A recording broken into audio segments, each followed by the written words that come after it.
अरे का ये देवर बबुआ है कैसन मुंह लटका के बैठे बड़ा।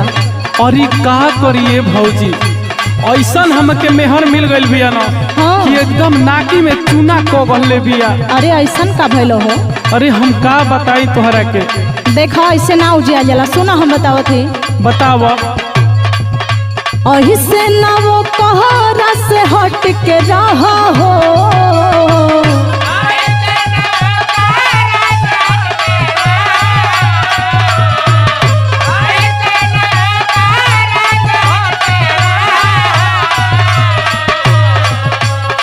देखा तो हम नया नया मेहरारू आयल बिया। आय अबे से तू इतना दूरे दूरे रहता रहा। सुना ऐसे ना वो कहरा से हट के रहा हो। नए बा में हरी आए देवरू से जिया पसट के रहा हो। बुझला? सही कहलू भौजी।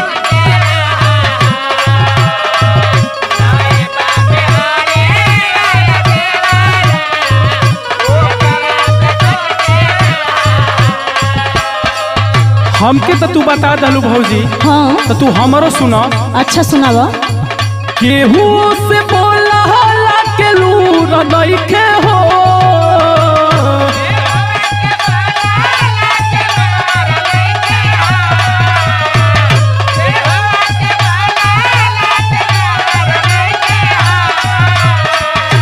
केहू से बोला होला के लूर नइखे हो। भौजी हमारा में हरी के मुँह सर धर के सहूर नहीं के हो।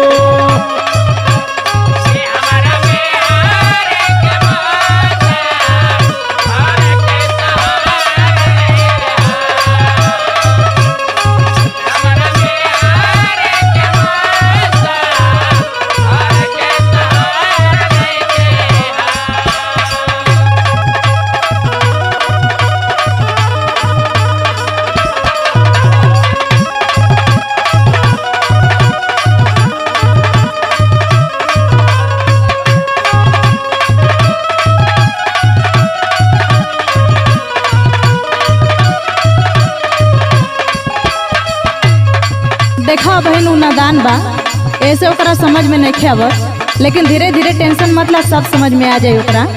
बहुत हमरा सर के ऊपर हुई बा ये भौजी। तो के का हम बताई, कितना बताई। अच्छा सुना हमार बात। बोलो। बाटे लड़ी कहिया ओकर सब जान जाई।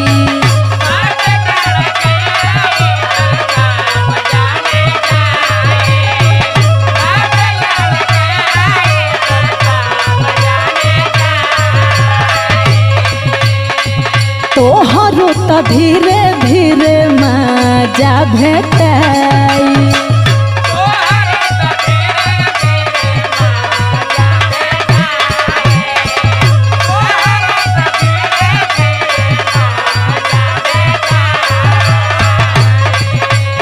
सुनत बनो?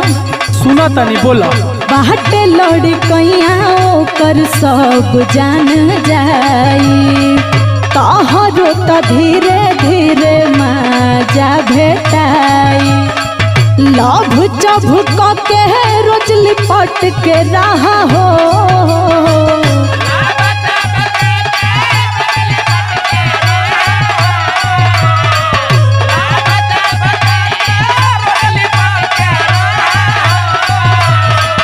लभ चभुक के रोज लिपट के रहा हो। नए में हरी आए देवारू से जिया पसट के रहा हो।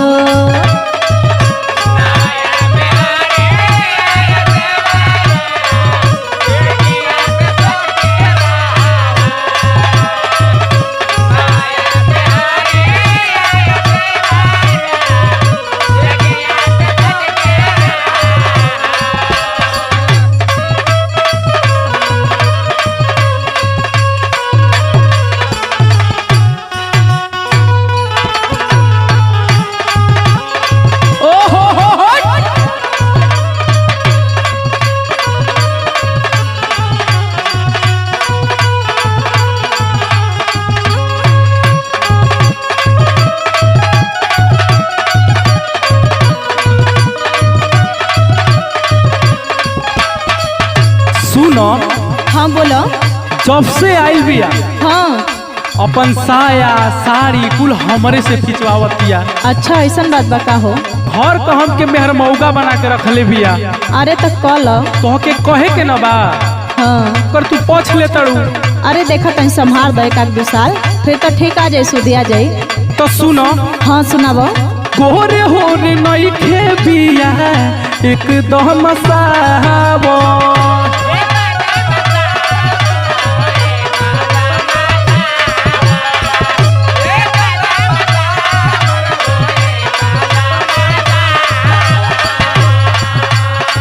छोड़ देता किसन के लभवाला टावर।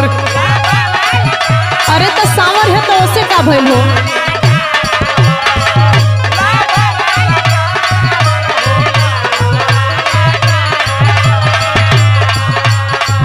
गोरे होरे नइखे बिया एकदम सावर। छोड़ देता किसन के लभवाला टावर। आ किसमिस वाला वो अंगूर नइखे है।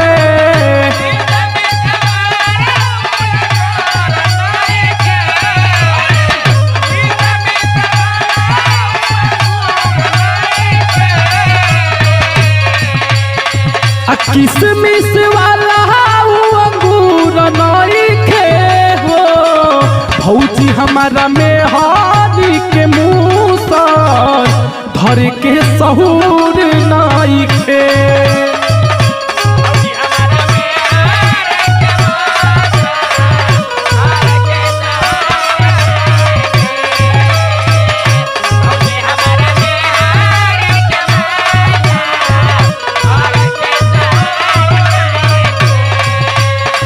नएबा में हरिया देवारू से जिया पसट के रहा।